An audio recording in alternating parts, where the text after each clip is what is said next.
आज की case studies के इस लेक्चर में 5 ऐसे नियम बताएंगे जो हर पति को जानना जरूरी है। खास तौर से पति और पत्नी दोनों को ये नियम पता होना चाहिए, क्योंकि ये 5 नियम ये कहते हैं कि पत्नी को इन परिस्थितियों में एलुमनी मेंटेनेंस नहीं मिलेगा, यहाँ तक कि केस लड़ने का खर्चा भी नहीं दिया जाएगा। तो ये नियम खास तौर से हर पति को आवश्यक रूप से पता होना चाहिए और पत्नी को भी इसलिए पता होना चाहिए कि अगर ये 5 कंडीशन 5 नियम उसके केस में अप्लाई होते हैं तो कोर्ट फिर उसे एक पैसा नहीं देगी। तो फटाफट इन 5 नियमों को नोट कर लीजिए और कारण सहित आप नोट करिएगा, ताकि अगर आपके केस में एक भी नियम लागू होता है तो आप मेंटेनेंस देने से, एलुमनी देने से, केस लड़ने का खर्चा देने से बच सकते हैं।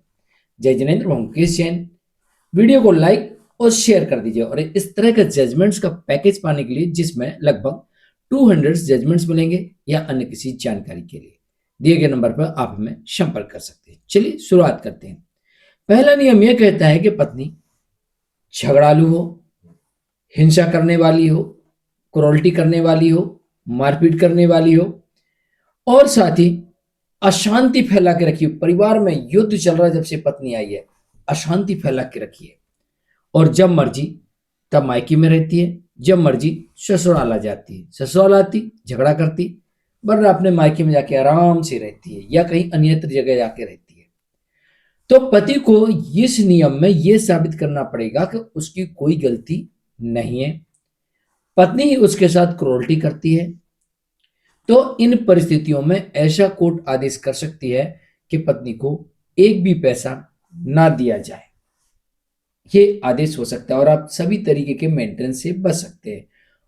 बल्कि मैं तो ये भी कहूंगा कि इन परिस्थितियों में पत्नी के द्वारा लगाए गए सारे केसेस कोर्ट रद्द कर सकती है और पति के डिवोर्स मांगने पर पति को डिवोर्स मिल सकता है। दूसरा नियम ये कहता है कि पत्नी एडल्ट्री में हो। पत्नी एडल्ट्री का मतलब यह है कि किसी के साथ लिविंग में रह रही हो, किसी से अफेयर चल रहा हो या उसने विदाउट डाइवोर्स पुनर्विवाह कर लिया हो। तो इन परिस्थितियों में, यानी कि अडल्ट्री की परिस्थितियों में,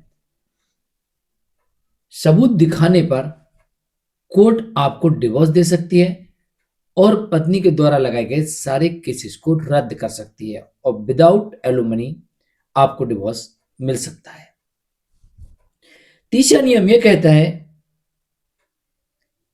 कि जब पत्नी पति से ज्यादा कमाती हो, जब पत्नी पति से ज्यादा कमाती हो, जब पत्नी पति के समकक्ष कमाती हो, तो इन परिस्थितियों में पति को एक पैसा नहीं देना पड़े, ऐसा हो सकता है, क्योंकि पति के ऊपर परिवार के लोगों की लायबिलिटीज होती है और पत्नी के ऊपर किसी की लायबिलिटीज नहीं होती है। अगर उसके पास में बच्चे हैं तो बच्चों की लायबिलिटीज होती है और किसी की लायबिलिटीज नहीं होती है। तो इन परिस्थितियों में आप मेंटेनेंस देने से बच सकते हैं। चौथी कंडीशन, चौथा नियम यह कहता है कि जब पति बेरोजगार हो और पत्नी कमा रही हो, पति के पास में आय का कोई साधन नहीं है और पत्नी कमा रही है, लेकिन यह बात कोर्ट में पति को एनी कंडीशन साबित करना पड़ेगा, अपना बैंक स्टेटमेंट लगाना पड़ेगा कि देखिए हुजूर, मैं बेरोजगार हूं, मेरे पास कोई आय का साधन नहीं है। और पत्नी की इनकम का सबूत भी पति को कोर्ट में सबूत के तौर पर प्रस्तुत करना पड़ेगा। तब जाकर कोर्ट ये मानेगी कि हाँ, पति बेरोजगार है, पत्नी कमा रही है, इस कारण से पत्नी भरण पोषण पाने की हकदार नहीं होगी।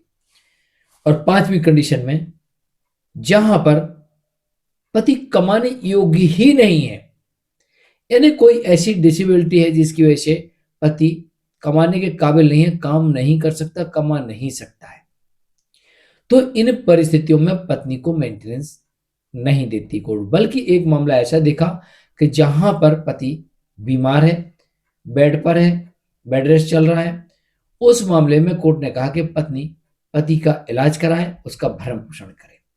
तो इस तरीके से भी आदेश देखने को मिलते हैं। तो ये 5 नियम आपको पता होना चाहिए।